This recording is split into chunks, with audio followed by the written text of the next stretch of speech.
Hi guys, Gus is here with me and we are going to talk about making predictions. Gus says he does it all the time when he's reading. So he told me this is what you should know about making predictions.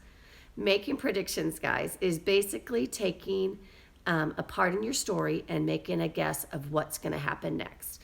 But you use clues, you use what you know about the story and the characters in the story to make that guess.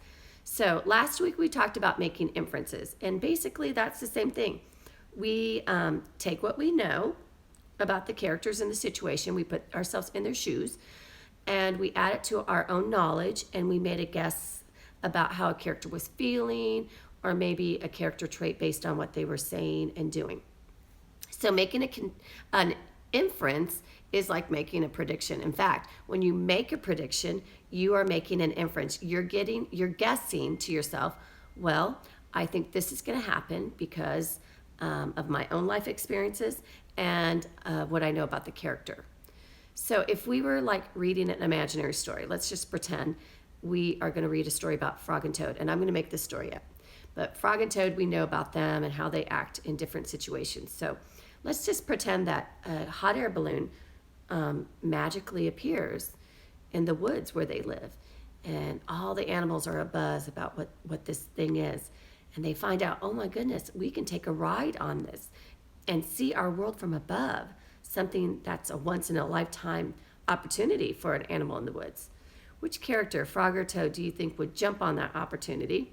We're making a prediction. And which one do you think would be reluctant and need some encouraging or encouragement? So boys and girls, were you thinking Toad would be the one who would jump at the opportunity? I wasn't. Were you thinking Frog was the one that would jump at the opportunity? Yes. Frog is probably the one who would jump at the opportunity because he isn't afraid to take on a new situation, and he would realize this is indeed a once-in-a-lifetime opportunity. Toad, on the other hand, probably would be reluctant and maybe need some encouragement from Frog to get on that hot air balloon. Now, if I was making a prediction about this make-believe story, I would think because Frog is such a good friend and very good at reasoning with Toad, that he would be able to convince him to go on that hot air balloon, and Toad would forever be thankful that he did. Is that your prediction as well? Well, anyways, boys and girls, so that's what we're going to do. We are going to make predictions this week when we read, and always when we read, because that's what really good readers do. They stop and they think as they read, what's going to happen next? So Gus and I are going to show you the anchor chart that I made that gives some tips. So I'll be right back to show that to you. Right, Gus? He says yes. All right, boys and girls. Well, here is my anchor chart. Let me make sure you can see it nice and centered. And notice it's called Making Predictions. And here is what making a prediction is. A prediction is a guess you make using text or picture clues to help you. So I like the little illustration I added. It says the clues are in here. And when you make a prediction, a lot of times you say to yourself, I think blank because. So you give evidence of why you think that from the story. So here are some tips that you can use to make predictions before, during, and after you read. So before reading, and when we take a sneak peek, we always do this, guys. We look at the title. Maybe we flip through it and look at the illustrations. Maybe we even look at the back and the little blurb.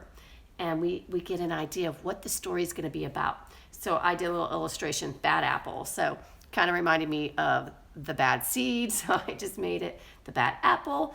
So you could make a prediction and be like, oh, well, the main character is going to be an apple. And obviously he is not a good, or she is not a good apple. They're bad.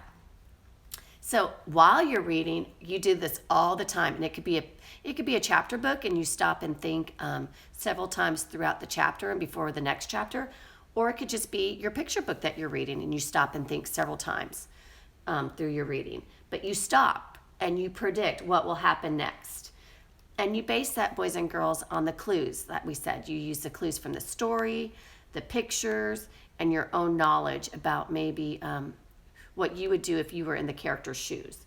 And then guys, this is really important. Once you've made a prediction and you read on, after you've read that section, you think to yourself, can I confirm my prediction? Yes, I confirmed and I predicted correctly. Or, boys and girls, sometimes you have to say, no, my prediction was not right, and you adjust your prediction.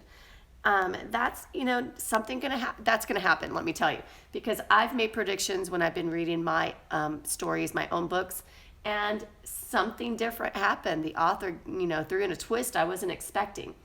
So that's okay. Whenever that happens, you say, no, that didn't happen, but this is what happened. You think to yourself, okay, my prediction was wrong, but here is what did happen. So boys and girls, as you can see, making predictions is something you should be doing throughout your entire story. From the minute you pick up your book to the minute you put it away, you are making predictions when you look at the title and the cover. You're making them all throughout your reading. Every chapter, you should be making several predictions.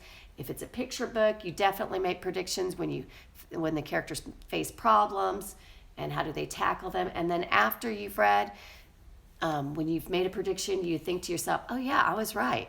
Or, ooh, I was a little wrong, but this is what happened. So we're going to try that together. So I will be back to model it in a story in just a moment.